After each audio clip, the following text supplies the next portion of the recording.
Too bad the folks at home couldn't have seen Fred doing the lambada just then. Boy, that was pretty exciting.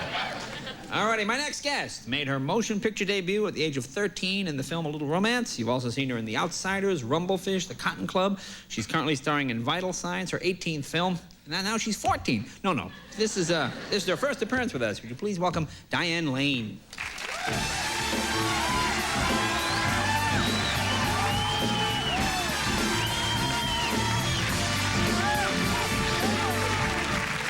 How are you? You feel right at home. I can't imagine where you live. Yeah, I wake up like this every morning. Must live in the worst neighborhood in town, boy. Well, nice to see you. Nice to see you. Thank you. It's lovely to be here. Now, 13 when you were in that was with Laurence Olivier, right? Yes, it was. Yeah. Is that your, well, it says it was your first film, obviously. Well, it was my first lucky break. Yeah. I've had many others, but that was the biggest one, yeah. Were you acting before then, doing stage and things? Yeah, I started it actually 18 years ago, which makes me feel really old. These guys are talking to me. Hi! I can hear you. Anyway, the guys backstage are watching a sports game. I just thought you might like to know that. It's interesting what goes on here. Hey. Yeah. Anyway, I started it a long time ago in theater, and I just got to go back this year. I did Shakespeare, my first try at 12th Night, which went really well, with the same director I met 18 years ago. He was Romanian, didn't speak any English then, and now he's directing operas all over the world, and I went off to do movies. How do you take direction from someone who doesn't speak English? It was a different time, 1972. There was a lot more avant-garde theater going on, and, you know, for me to be in them, it was Medea, Electra, The Trojan Women, As You Like It, Good Women Have Set You On, all these but how does he give you high art direction? plays that a 6-year-old wouldn't ordinarily be trying to take on. That's right, you're only 6 years old. Yeah.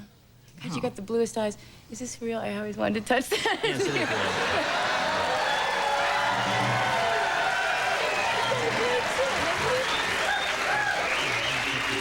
Thank you very much. Yeah. Honey, I'm going to be a little late tonight. I got some work. So I'll be a little... No, stop.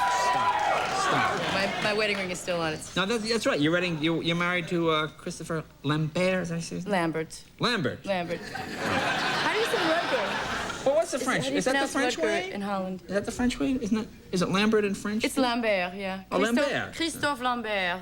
From the Tarzan, the Greystoke, yeah. Greystoke movie. Yeah, Oh, yeah. Now, tell me how you met. That was kind of interesting here. That was... I tease him about that, too, so we can. Anyway. Now, you guys met where? How long have you been married, first of all? Well, we've been married a year and a half.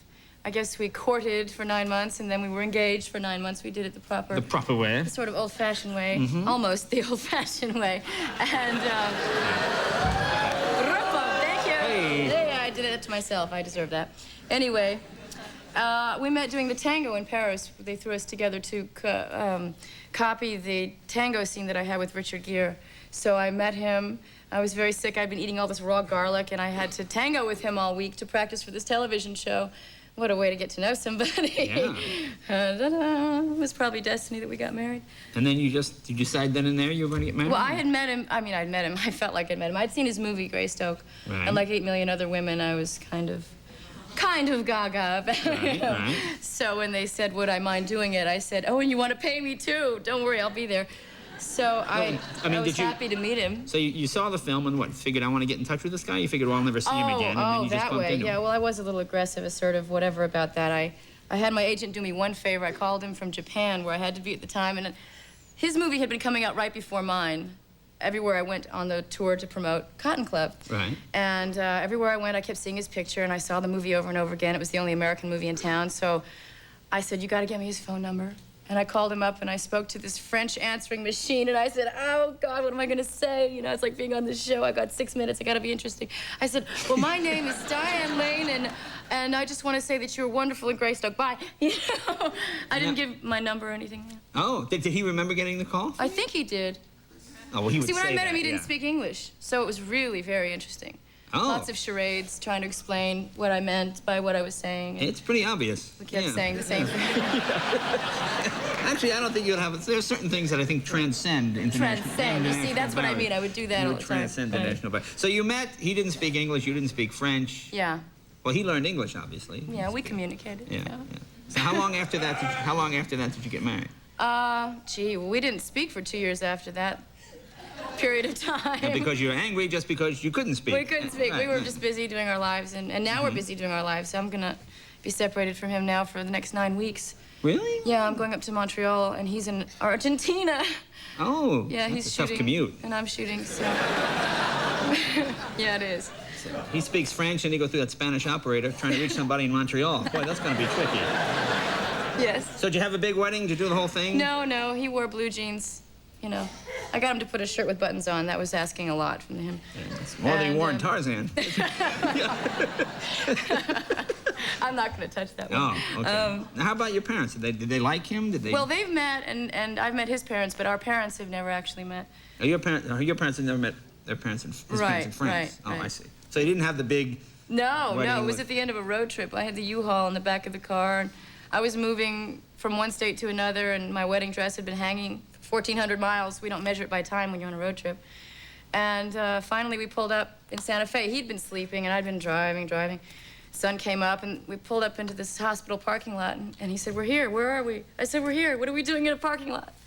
And I said, "We're getting our blood test." Oh. That was it. Oh, and then you got. That was the moment. Then you Because got we married. kept trying to get married along the road, but everywhere we needed a blood test. We had to get to Santa Fe, so we didn't have time for blood tests. Okay, and It you was didn't want to crazy. spend the night together, not being officially Oh, married. God forbid. We had separate motel rooms. Of course. Well, that would certainly be the honorable thing to do. Yes, well, my Good mother for you. approved, yes. So you got the blood test, and then you had your honeymoon in the U-Haul. No, we spent the day at Kmart. Oh, buying how all the nice. things that you need. You know, coffee maker. We got a futon. We strapped it to the roof of the car. Yeah. We took the futon off the car, though, for wedding night. We walked it across the threshold together. That was very moving. And you want to pick your first wedding things at Kmart. Well, these are things you're going to have. I got this dress there. I mean, The vegetable crisper, the whole bit. Yeah. Now, well, his parents were actors. Were your parents actors as well? my father had an acting theater workshop with John Cassavetes in the 50s. Oh, that's kind of neat. It was Lane Cassavetes or Cassavetes Lane. I'm sure they tell it differently. Yeah. Each of them. God rest his soul. He's not with us anymore, but anyway, and that stopped before I was born. So, but it's in him. He was an acting coach. Right. And at one point, I thought I was going to be a veterinarian, and he talked me out of it. Well, all kids want to be veterinarians. I at one guess so. point. I love cats and dogs and horses, and I wanted to be around them. And Until you like that feel- Bunsen burner, then you go, ooh, I don't want to do this. That kind of No. stuff. And your mom, was she an actress as well? my mom. No. No. You're No. smiling. Now, why is that? Oh, I have my reasons. Oh. She's going to be smiling when she sees this tonight. Go ahead, Diane. Tell him. Okay. Well, she was Miss October '57. Oh, yeah? Playboy. Yes. Of course, yeah. You know, I see it now. Really? Boy, I'm going to be going through old issues tonight. Be right back.